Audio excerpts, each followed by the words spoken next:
शरीर या इंसान जब भी कमज़ोर होता है तो शरीर पे बीमारी होने लगती है और इंसान के ऊपर उसके विरोधी हावी होने लगते हैं। ये मैं क्यों कह रहा हूँ, आपने देखा होगा कि ऐसा नहीं कि अभी नितिन गडकरी का एक लेटर लीक हुआ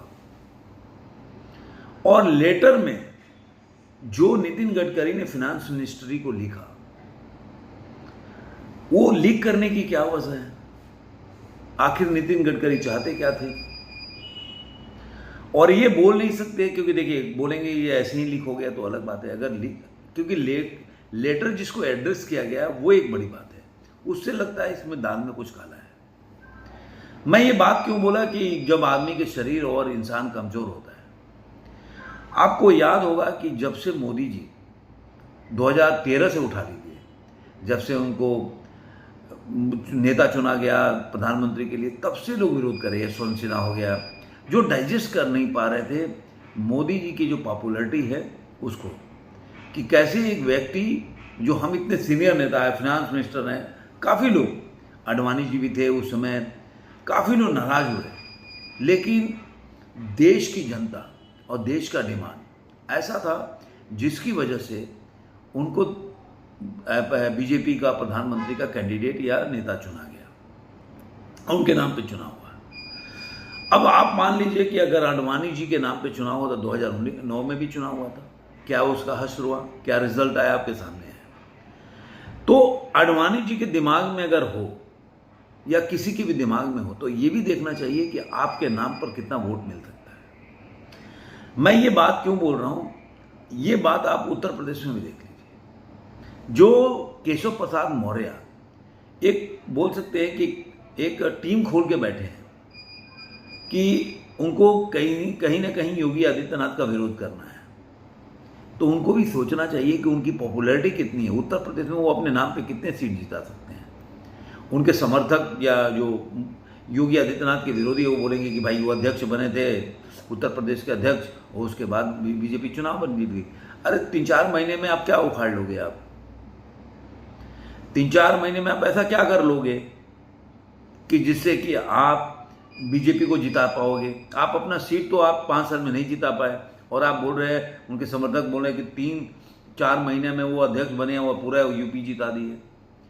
ये सब एक नैरेटिव है, और ये नैरेटिव जो भी करता है ना, वो जानबूझ के करता है कि विपक्ष को ये एक मैसेज मिले और विपक्ष को एक मुद्दा मिल जाए। और यही नितिन गडकरी ने किया। नितिन गडकरी जब से 2013 से कुछ ऐसे लोग हैं जो आकलन लगाते रहे कि अगर बीजेपी को पूरी सीट नहीं मिल पाएगी तो एनडीए के सर्वमान्य नेता के रूप में, पहले तो आडवाणी जी का नाम था, अब नितिन गडकरी को लोग चुना जाएगा। और 2019 से लेकर 2024 तक यही नैरेटिव चलता रहा कि जब जीतेंगे नहीं तो नितिन गडकरी का ना विपक्ष में भी, चाहे कांग्रेस हो या एनडीए में अपना हो, वो सब जगह सर्वमान्य नेता है और उन्हीं को चुना जाएगा।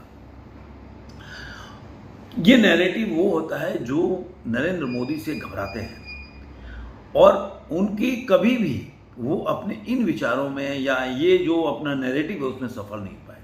क्यों? उसकी वजह यह है कि देश की जो जनता है वो नरेंद्र मोदी को लाइक करती है, पसंद करती है, उनके नाम पे वोट देती है। अब 2024 का ही चुनाव ले लीजिए। 2024 का चुनाव ऐसा है कि लोग बोलते हैं नरेंद्र मोदी हार गए, लेकिन आप ये भी मानते हैं कि नरेंद्र मोदी 10 साल के बाद एंटी इनकम्बेंसी होने के बावजूद भी 240 सीट लेके आए।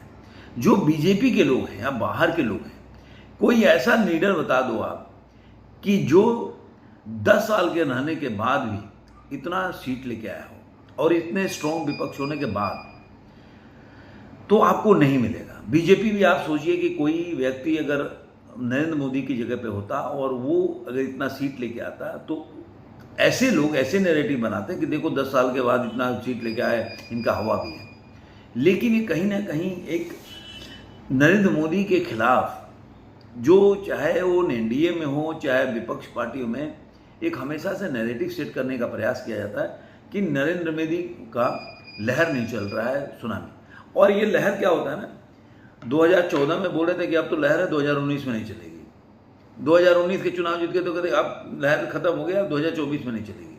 ऐसे ही 2029 के चुनाव में भी देखिएगा कि नरेंद्र मोदी 2024 में जो उनका पॉपुलरिटी था और गिर जाएगा और 2029 में नहीं आएंगे, क्योंकि ये जो नैरेटिव है कभी सफल नहीं होता।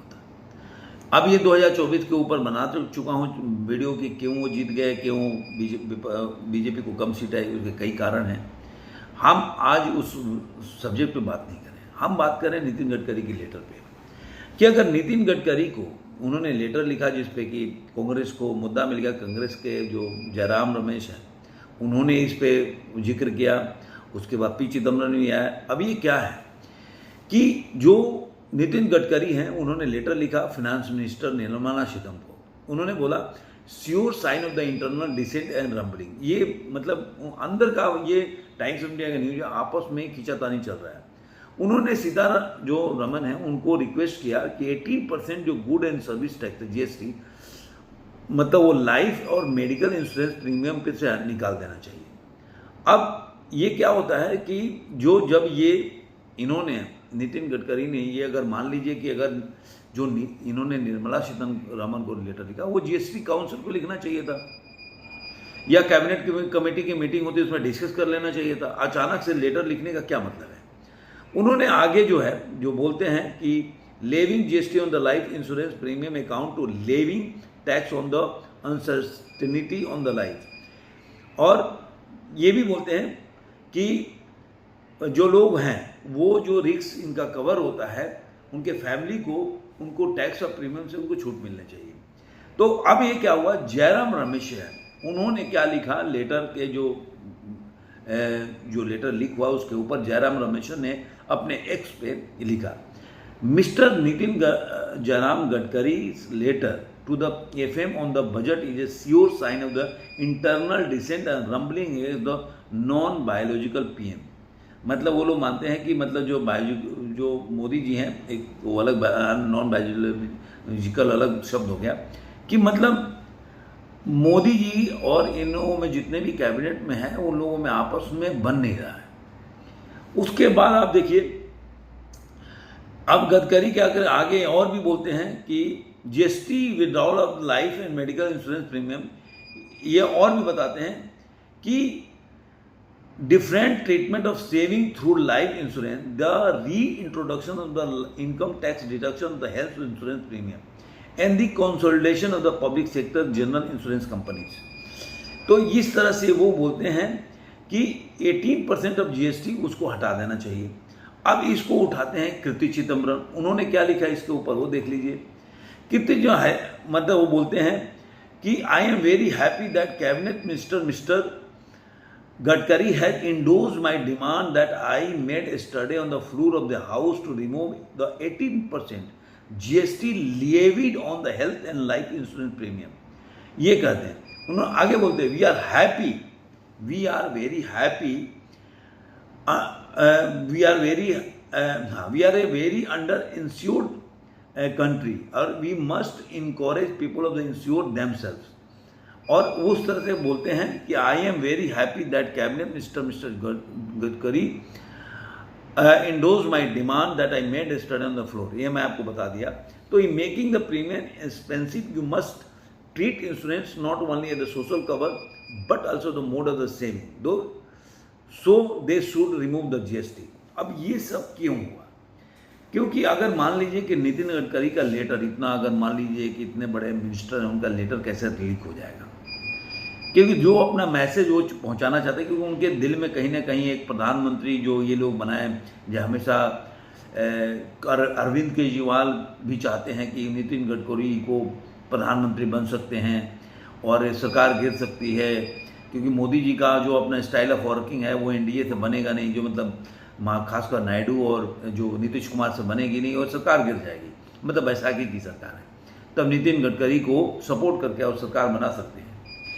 तो ये जब अब ये पहले ये सब नितिन गडकरी इन्होंने 10 साल तक सेम मंत्रालय को संभाला, लेकिन 10 साल में कभी भी इनको ये ज़रूरत महसूस नहीं हुई कि ऐसा लेटर उनको लिखना चाहिए। लेकिन अचानक से उनको ये एहसास होने लगा कि लेटर लिखना चाहिए। क्यों 10 साल में उनको ये फील नहीं हुआ जीएसटी आज से लागू नहीं हुआ, लेकिन क्योंकि 10 साल पहले तक 282 और 303 पे बीजेपी थी, जो आज 240 पे है। तो मैंने जो पहले अपने स्टार्टिंग में बोला था कि जब आप कमज़ोर होते हैं तो बीमारियां भी हावी हो जाती हैं। ऐसे नहीं कि आप बीमारी आपको दर्द होता होगा ना, लेकिन जब शरीर कमज़ोर हो जाएगा तो दर्द आपको ज़्यादा महसूस होगा। तो वैसे ही होता है कि जब आप कमज़ोर होते हैं तो सामने वाला आप पे हावी होने का प्रयास करता है और कैसे भी और मुद्दा विपक्ष को देता है कि जिससे कि जो गवर्नमेंट है वो परेशान रहे। देखिए, बीजेपी अगर देखा जाए तो उत्तर प्रदेश में मतलब अगर असेंबली सीट के हिसाब से तो वो तो ठीक है, लेकिन जो यूपी में जो लोकसभा का सीट का रिजल्ट आया उससे एक तरह से वो चाहते हैं कि योगी और मोदी दोनों कहीं ना कहीं परेशान रहें। इस हार को से हमेशा ये हार उनके दिमाग में डाला जाए और ये बताया जाए कि आपका अब जो पकड़ है जनता पे खत्म होता जा रहा है और इसका वो फायदा उठाना चाहते हैं। अब देखने में यही लगेगा आपको, नहीं तो ये काउंसिल को भी लेटर लिख सकते थे और ये कैबिनेट जो मिनिस्ट्री का अपना बैठक होता है उसमें भी मुद्दा उठा सकते थे, लेकिन इन्होंने लेटर लिखा और लीक भी हुआ। तो अब ये ऐसा क्यों हुआ? और एक दिन पहले जब हुआ उसके बाद ये लेटर लीक हुआ, तो इसका कहने का मतलब ये है कि कहीं ना कहीं दाल में कुछ ना कुछ तो काला है और ये बात धीरे धीरे पता चलेगी। और मैं कह रहा हूं कि नरेंद्र मोदी को इन चीज़ों से सबक लेना चाहिए और जो उनका कोर वोट है उसके लिए काम करना चाहिए। सबका साथ, सबका विश्वास, सबका प्रयास, ये सब एक ढोंग है। जो आपको वोट देता है ना वही आपके साथ खड़ा रहेगा और आप क्या करोगे, जो आपको वोटर है उसको छोड़कर जो वोट नहीं देता उसको खुश करने में लग जाओगे तो जो आपको वोट देता वो भी छोड़ के चला जाएगा, जो कि वाजपेयी जी के साथ 2004 में हुआ। और मुझे लग रहा है कि अगर मोदी जी या बीजेपी अगर जागेगी नहीं तो बहुत देर हो जाएगा। जैसे आप देख लीजिए बांग्लादेश का, मैं एक जिक्र कर देता हूँ, उस पर अलग से वीडियो बनाऊंगा कि वहाँ पे हिंदू लोग के साथ क्या हो रहा है, लेकिन उस पर मोदी जी का एक भी ट्वीट नहीं आया। लेकिन मोदी जी का ट्वीट किस पे आया? विनेश फोगाट जो है उनको गोल्ड मेडल से चूक गई, उनको 100 ग्राम वेट होने की वजह से उनको आउट कर दिया गया ओलंपिक से। अरे भाई, मेडल जीतो अलग बात है, लेकिन किसी की बहू बेटी की इज्जत, किसी की जान जा रही है, किस तरह से बांग्लादेश में किया जा रहा है, उसके ऊपर आप आंख मूंद के बातें करोगे और उस समय आप मेडल के लिए चाटोगे। आपके घर में आपको देखा जाए कि एक बच्चे की जान खतरे में है और दूसरा आपको कोई रिवॉर्ड दे रहा है, तो आप क्या चुनोगे? आप कोई अवार्ड चुनोगे या अपने बच्चे की जान बचाओगे? ये आपके ऊपर डिपेंड करता है। तो वही जो आपके अंदर फीलिंग आएगी उस समय, वही फीलिंग मोदी जी के दिल में भी आना चाहिए, वो वहीं पे लिखना चाहिए। बाकी नैरेटिव चलाने वाले तो ये मेडल के ऊपर लगे रहेंगे, लेकिन आप उस नैरेटिव में फंस के और वो काम करोगे तो आपका आने वाला दिन भी ऐसा ही होने वाला है जो 2024 का रिजल्ट था। तो ये मेरा कहना था। आपको ये वीडियो कैसा लगा जरूर कमेंट बॉक्स में बताइएगा। फिर ऐसे ही मिलेंगे किसी वीडियो में। आज के अंत में इतना ही।